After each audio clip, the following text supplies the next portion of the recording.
Um posicionamento jurisprudencial de uma corte superior pode voltar no tempo para poder beneficiar o réu? Esse é o tema do nosso vídeo de hoje, dentro da nossa análise de jurisprudência. Nós vamos estudar hoje uma jurisprudência recente, publicada na semana passada, de relatoria do ministro Ribeiro Dantas.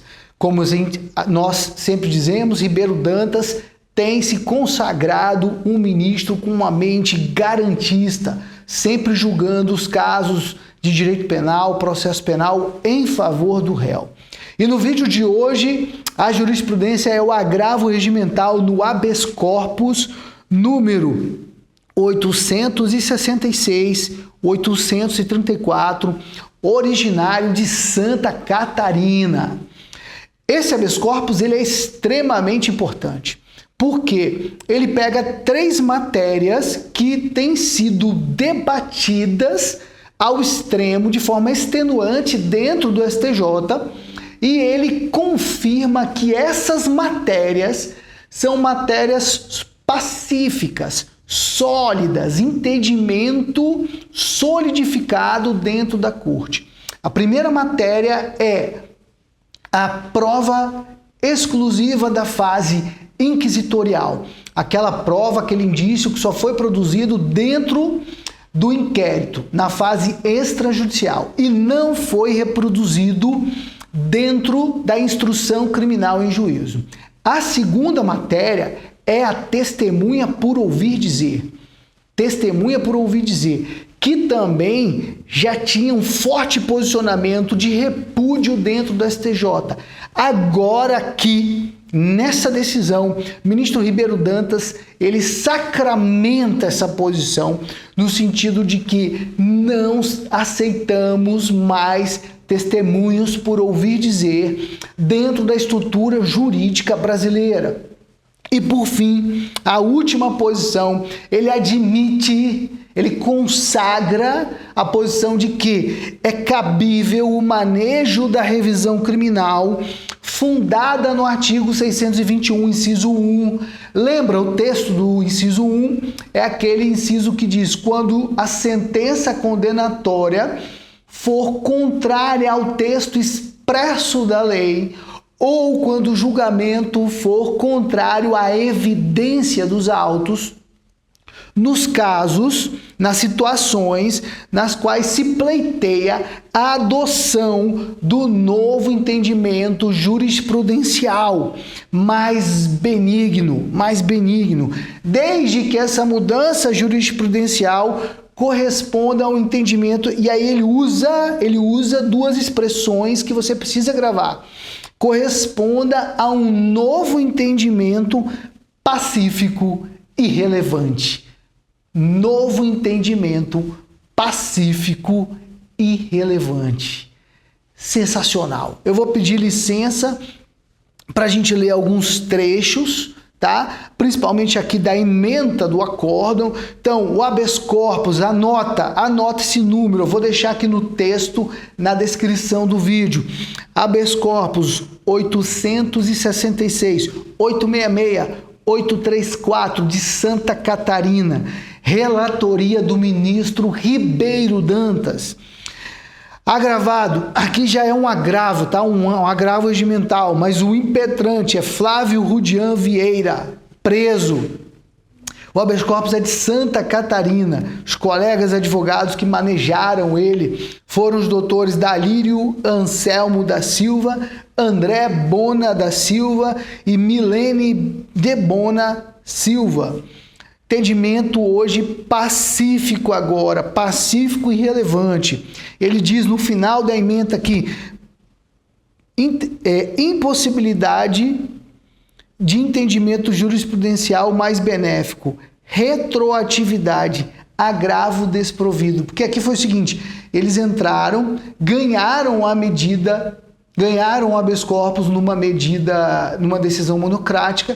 O Ministério Público, não satisfeito, foi lá e agravou.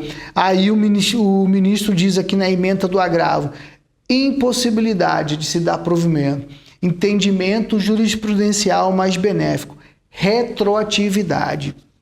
ele diz que não pode se fundamentar exclusivamente em elementos colhidos durante o inquérito policial. A pronúncia, a decisão de pronúncia não pode se fundamentar em elementos colhidos apenas na esfera policial. Quando se faz isso, se promove uma violação direta ao texto do artigo 155 do CPP.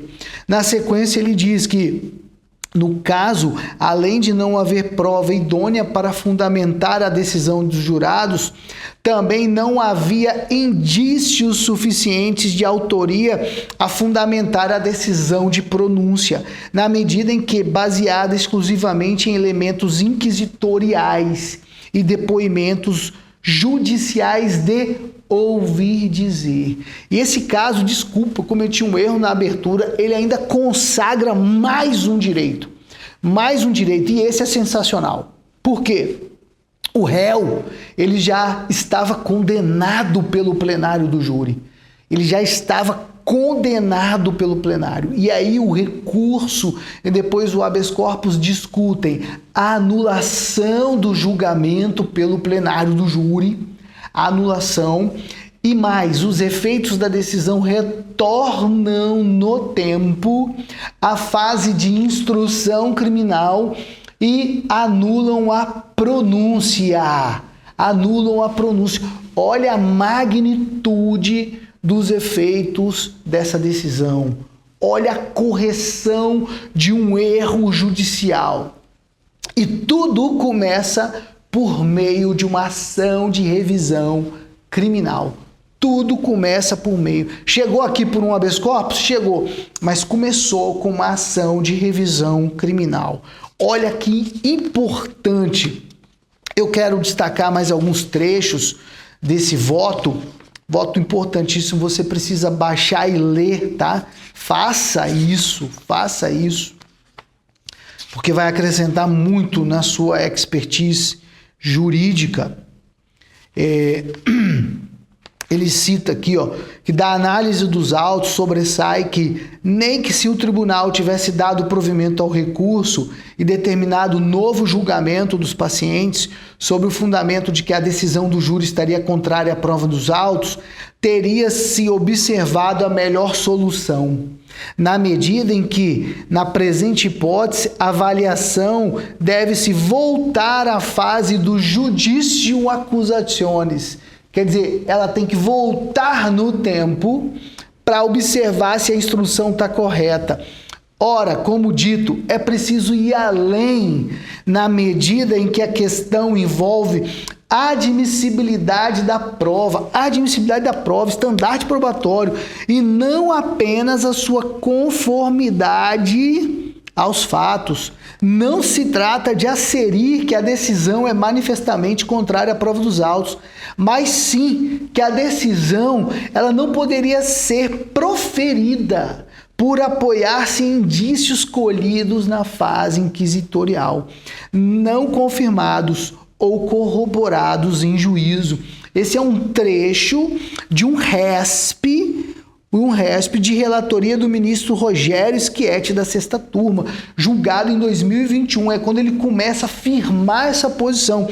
RESP 1.932.774 do Amazonas. 1.932.774 do Amazonas, tá? Importante essa posição. E aí ele parte para uma análise da prova, tá? Ele registra que o acusado negou a autoria do fato e que o Superior Tribunal de Justiça já tem entendimento de que a decisão de pronúncia não pode se fundamentar em elementos exclusivos colhidos durante o inquérito, nos termos do 155, e nem em testemunhos de ouvir dizer. O testemunho de ouvir dizer que nós temos que nos empenhar aqui no Brasil para mostrar qual é o dispositivo de lei infraconstitucional que ele viola. Por quê? Porque ele não está expresso, ele não está claríssimo no CPP aqui no Brasil. Tem se trabalhado muito com a violação do 155 e tem se trabalhado com a violação do 213, que trata da prova testemunhal. Porque a violação do ouvir dizer, a testemunha do ouvir dizer, é um princípio, inclusive, mundial. Civilizações mais avançadas não admitem expressamente. Nos Estados Unidos, por exemplo, toda vez que uma testemunha vai ser ouvida, o juiz pergunta: é um testemunho de ouvir dizer? Se a defesa afirma que é, se a acusação afirma que é, o que acontece? Ele já indefere ali na hora. Não, nós não aceitamos testemunhos por ouvir dizer. Tem que ser testemunhos que realmente viram o fato acontecer, tá? E aí ele cita mais à frente ainda que, com efeito sobre o palio de se dar máxima efetividade ao sistema de íntima convicção dos jurados, consagrado na forma esculpida do inciso 3 do artigo 483 do CPP, não se pode desprezar a prova judicial colhida na fase processual do sumário do tribunal de júri, em análise sistemática do procedimento de apuração dos crimes contra a vida. Observa-se que o juízo discricionário do Conselho de Sentença, uma das últimas etapas do referido procedimento, não se apequena ou desmerece os elementos probatórios produzidos no âmbito processual, muito menos os equipara à prova inquisitorial. Então, quem tem que fazer essa seleção, consertar esse problema, não são os jurados. Quem tem que consertar esse problema é o juiz de direito, a juíza de direito, no momento que faz a decisão de pronúncia. E tem que observar a natureza da prova, tá? Tem que observar. E traz uma série de jurisprudências no corpo do voto. E o trecho que eu gostei muito, porque aí ele solidifica a matéria sobre o retorno no tempo da jurisprudência atual para beneficiar, que é o que no mundo acadêmico eles chamam de overruling, é uma expressão alemã que permite, retornar para beneficiar o réu. A gente já sabia que a lei penal ela pode retroagir para beneficiar o réu. E é o mesmo pensamento, é o mesmo princípio. O entendimento jurisprudencial ele também pode retornar para beneficiar o réu, desde que essa mudança de entendimento seja pacífica e relevante. Esse entendimento ele é pacífico? Está 100% no tribunal? Tá. Agora, ele é relevante para a sociedade? Ele é relevante para a vida de todos os réus encarcerados no Brasil? É super irrelevante, porque nós descobrimos que o judiciário brasileiro condena muito, condena mal, e tem muita gente condenada com base em testemunhos de ouvir dizer, em testemunhos prestados só na esfera policial. Tem muita injustiça no Brasil. E aí ele, de novo, ele frisa com clareza. Vale ressaltar que é cabível o manejo da revisão criminal fundada no 621-1. Então você vai começar como? Com habeas corpus? Não, criatura. Você vai começar com revisão criminal, com base no 621-1.